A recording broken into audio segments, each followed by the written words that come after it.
right? So in this problem, we've been given this array called nums, and we're supposed to reorder its elements so that they're in the lexicographically smallest order, right? And we can rearrange them by swapping any two elements. Difference between these two elements can only be at most limit, right? So for example, we have 1, 5, 3 here, so we can swap 1 and 3 together, and we can swap 3 and 5 together, but we cannot swap 1 and 5 directly together, right?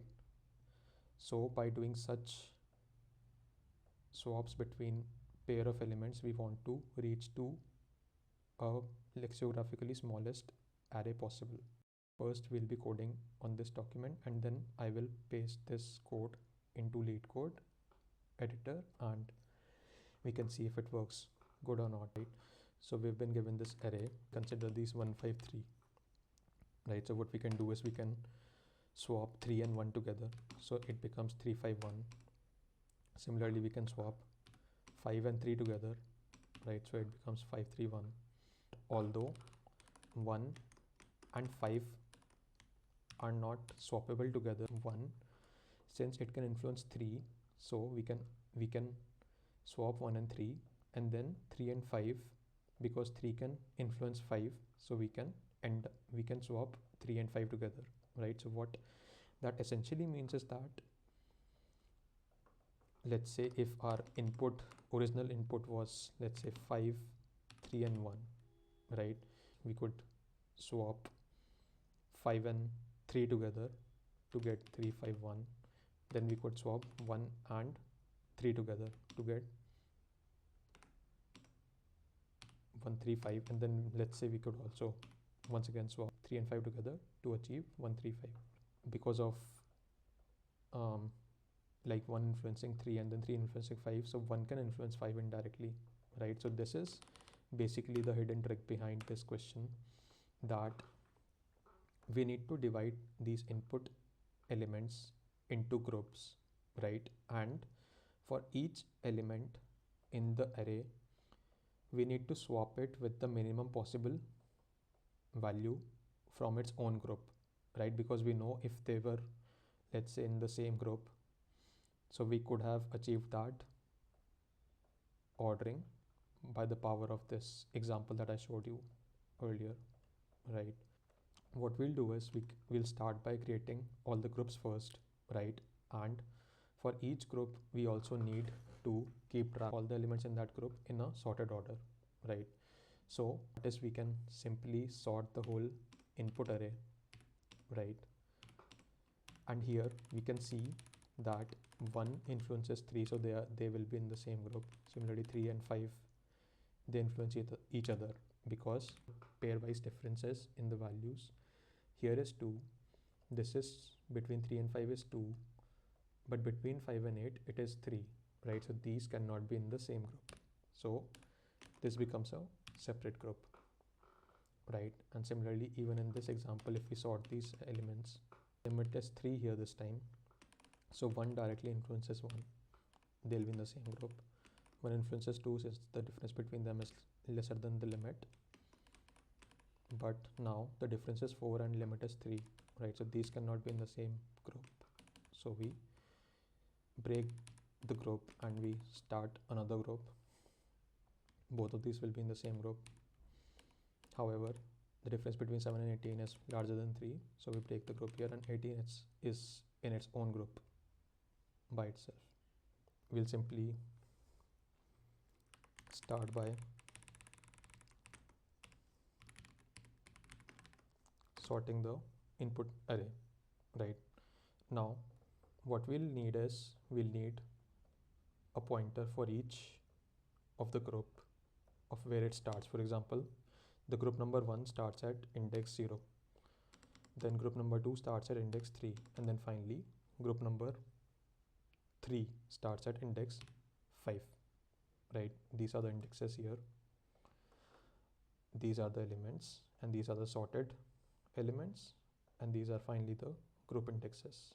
We'll simply maintain 2 different dicts here, right? So first one will be the mapping from the element value to which group it belongs to, right?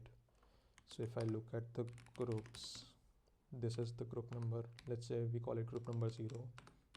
This is 1, this is 2. So I'm calling these group IDs. Okay. So I'll create a map to group ID, right? And this is a simple dict. And similarly, I create another mapping which maps the group ID to its starting index in the sorted nums array. What I'll do is I'll name this group sorted index, and I'll create a new dict for this, right? And since we'll be checking the difference between two elements, so what I'll do is I'll initialize with, oh by the way, we need to preserve our original nums. We can, so I've like done an in place sorting here, but that is like not correct. So what I'll do is I'll like create a new array here, because we need the original nums at the end of the function to basically replace them with the most ideal element from their respective groups. So what will happen here is this group ID 0, right? And we also know that group ID 0 is starting at index 0. What we'll do next is we'll just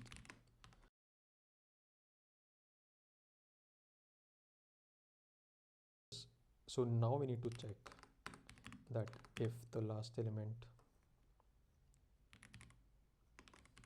so remember that we are looking at the sorted nums here, not the original nums. That is like an important thing to make sure, right?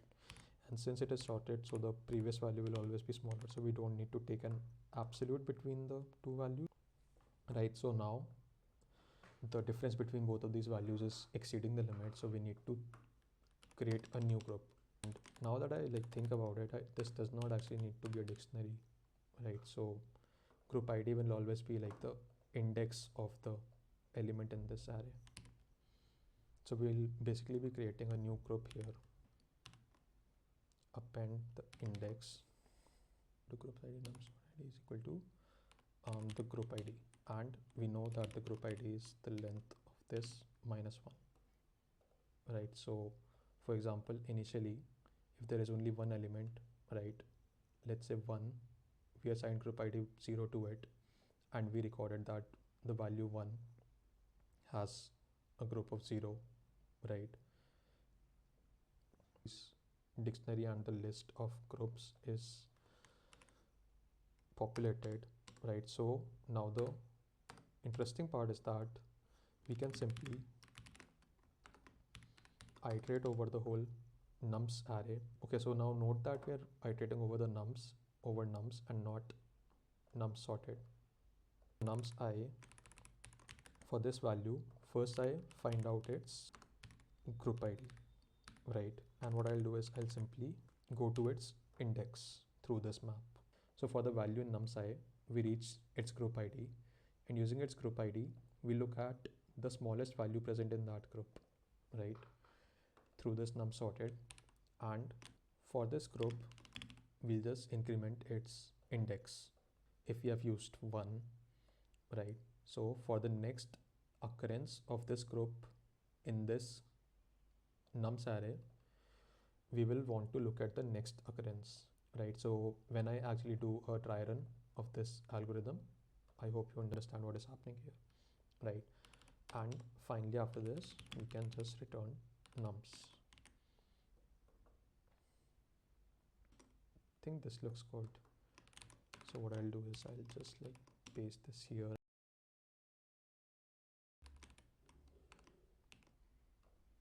I'll go ahead and submit this solution.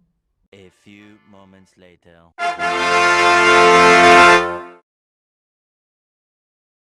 We'll be looking at a try run of this algorithm and trying to understand why it works, right? So value to group ID will be initialized with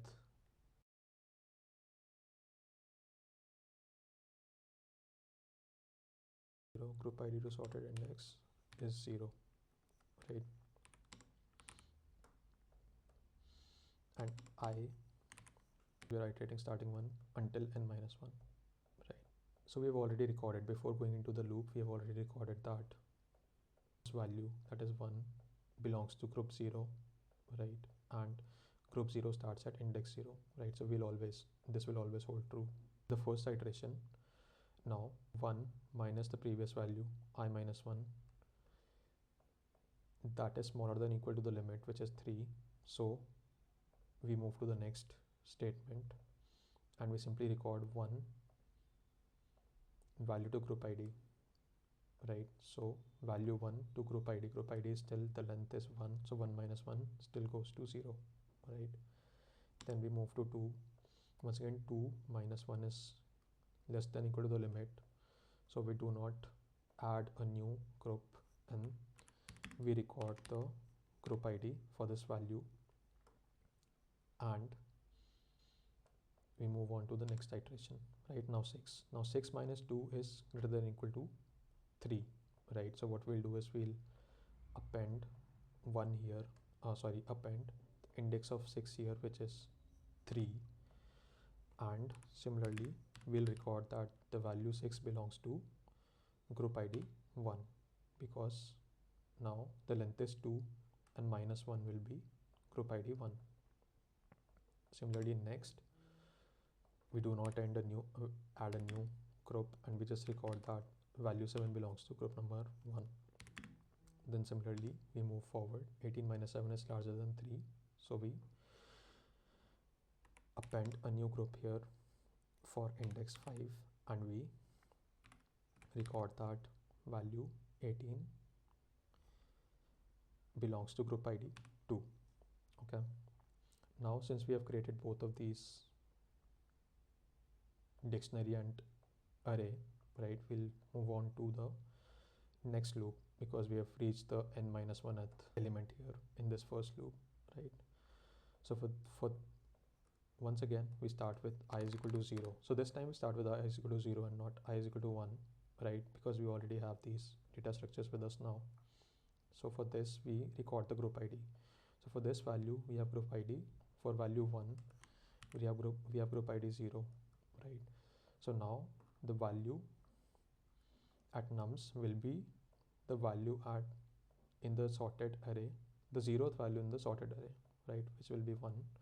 So this remains as 1, and subsequently what we do is we increment the sorted index for this group 2 by 1, right? So this 0 actually becomes 1 because now whenever we come across any element in this group, we want to look at the second element because we've already used or exhausted this element, right?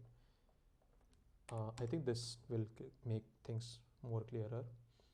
Now we come at 7, right, and we know 7 is at group 1 and the starting index of group 1 is 3, right? 3. So we can replace this 7 with a 6, right? And we'll increment this 3 by 4, and similarly we'll just like keep going forward, and what we'll see is that this nums array keeps getting populated with the correct values, right? So I'll just quickly do a dry run without speaking anything further.